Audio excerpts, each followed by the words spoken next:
Barrel Dragon. You clicked this video because you like Barrel Dragon. And what's not to like? He's a robot dragon with guns sticking out of him.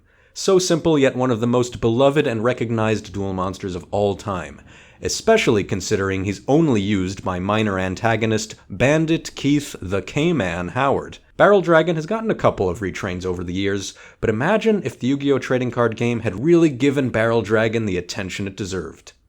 What you are about to see is our original design for an early GX-era Barrel Dragon-centric structure deck, complete with 3 original cards. It's time to unbox Structure Deck, Bandit Keith.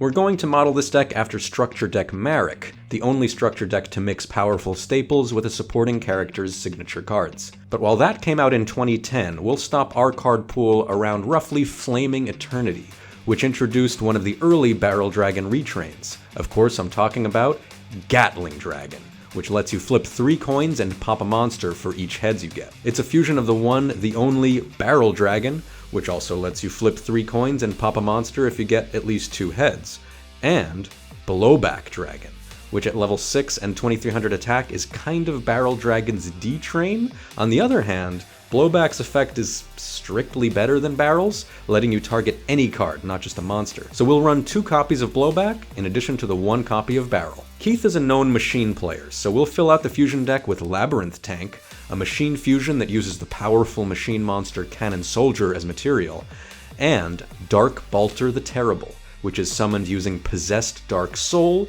a swingy tech card that also symbolizes Keith's being possessed by Marek after Duelist Kingdom. To summon these, we'll run 1 Polymerization in the main deck, and 1 of the Dark Hex-sealed fusion, which can substitute for any fusion material other than Balter's. And since all of our fusions are dark, we can even summon them without polymerization if the materials are on the field. So we know big machines are going to be a theme here, but how do we make this deck Keithier? One cool detail is that Barrel Dragon and his retrains all flip coins, a chance-based mechanic that evokes how Bandit Keith is a known gambler, as well as a cheater and thief who uses games of chance as a smokescreen. Even Barrel Dragon's level, 7, is a lucky number in gambling. So his structure deck's themes will also include dice rolling, coin flipping, and other high-rolly chance-based effects, combined with tools for manipulating the odds in our favor. And we see this in our very first custom card, which is also our ultra-rare face card, and our evolved form of Barrel Dragon.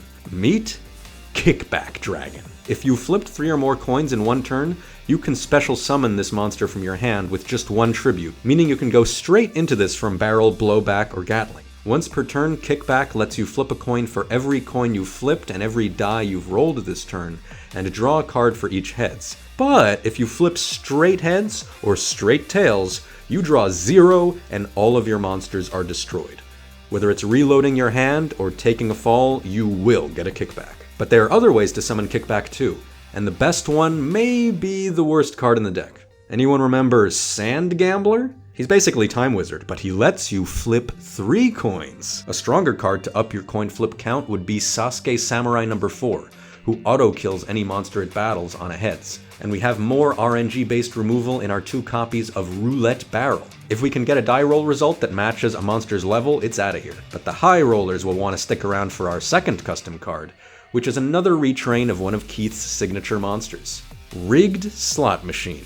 When you normal summon it, you can search your deck for a 7 completed and add it to your hand. And by tributing Rigged Slot Machine and revealing a card in your hand, you can reveal the top 2 cards of your deck. If the 3 revealed cards include 2 or more machines that have the same level, you can special summon them. But if you're feeling really lucky, you can reveal that 7 completed from hand. If you flip 2 more 7 completeds off the top, jackpot. You win the duel. We made it a dark machine like the original slot machine, meaning that it's searchable by Mystic Tomato, which can also get us into our hex-sealed fusion or our fusion materials. Now we obviously want to drop Barrel Dragon off of Rigged Slot Machine's effect, meaning we'll need some more level 7 machines. Fusilier Dragon, the dual mode beast, is a great one, which we can normal summon a downgraded version of without tributing if we need to. And Emis the Infinity is an obscure little card that 7 completeds itself whenever it destroys a monster. We have some utility machines in the form of Dekoichi the Battle-Chanted Locomotive, and Helping Robo for combat. We'll see a little later how Robo's effect to draw a card and put a card from hand on the bottom of the deck